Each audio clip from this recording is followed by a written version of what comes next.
So in this video, I am going to talk about the way that I use the Google Classroom as a progress tracker, pacing calendar, gradebook, feedback center, and pretty much a one-stop shop for everything students need to access in my classroom.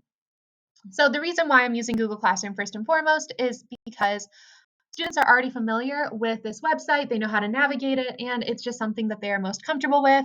They don't have to learn a new site, essentially. And I find that it is easiest for me and for students to have one place to go for everything. So I always have students go to the Classwork page where I am now. This is a teacher view, but it is extremely similar to a student view. Now, I move with students one unit at a time. So say that a student has completed Unit 2, they get assigned Unit 2 project then, right? So you do all the lessons to get assigned to the project.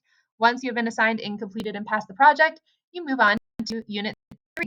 I post all Unit 3 lessons.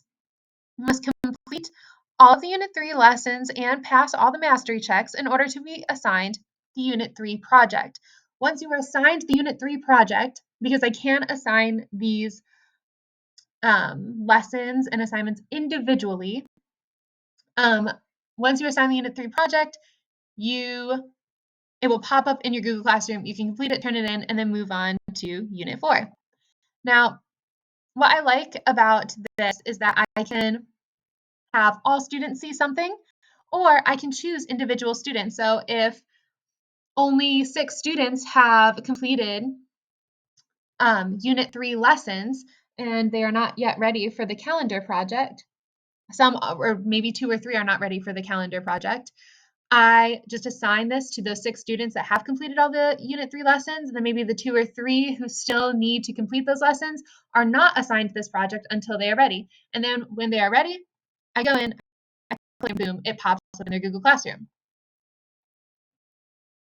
Students have learned the lesson order prior to embarking on the self-paced learning journey. So I go in, I teach students exactly how to find their classwork on Google Classroom, and they know that you always start with the Pear Deck, and you complete the guided notes as a should do or an optional activity, and then the mastery check is the last piece. They know to start with lesson 1 and not with the lesson in between, so you always start with lesson 1, Pear Deck, guided notes, mastery check, you just work your way down, and also, if a student doesn't remember where they left off, in the student view of Google Classroom, things are color-coded. So if an assignment is purple, like how you see here, it is considered incomplete and not turned in. So say that we have a student named John Doe, and John Doe has done Unit 3, Lesson 1, the Pear Deck and the guided notes. He has turned those in. They will turn gray then, and the mastery check that has not been completed yet will remain purple. And so the next day when John Doe comes to class and he wonders where he's left off, he goes to the Classwork page, he sees that these two, the Pear Deck and the guided notes, are gray and that the mastery check is purple, so that's what he needs to do next. What I like is that the notes that he turned in are still accessible, so he can click on them and look over the guided notes before completing the mastery check. And if at any point he needs to look back at the guided notes, he can always access them in the same place. It is a great organizational strategy for students. I also have the pacing calendar kind of embedded into the lessons by putting a due date, a tentative due date on each lesson. Of course, students can turn these in late if they fall behind pace, but to stay on pace, students know that lesson 1 is due October 6th, lesson 2 is due October 7th, so on and so forth. For grades, students can see their grade by turning in an assignment, and once I grade it, they can click on that assignment again and see it graded, and it will be labeled as graded in their Google Classroom. They can also see private feedback that I leave. They will get notified if I leave a comment on a particular assignment or if I send them a message in the classroom stream here. And on my end, I can track individual students' progress by clicking on the grades page. And then what I do is I look at a particular student and I see what they've completed. I can see what work is missing as well. If a student has turned in work, You can also see where they have turned in work, and that work is awaiting a grade, so it helps me figure out what I need to grade. It also shows what work is not assigned. So a whole unit is not assigned to a student because they are missing the previous work. That helps me know how far behind they are.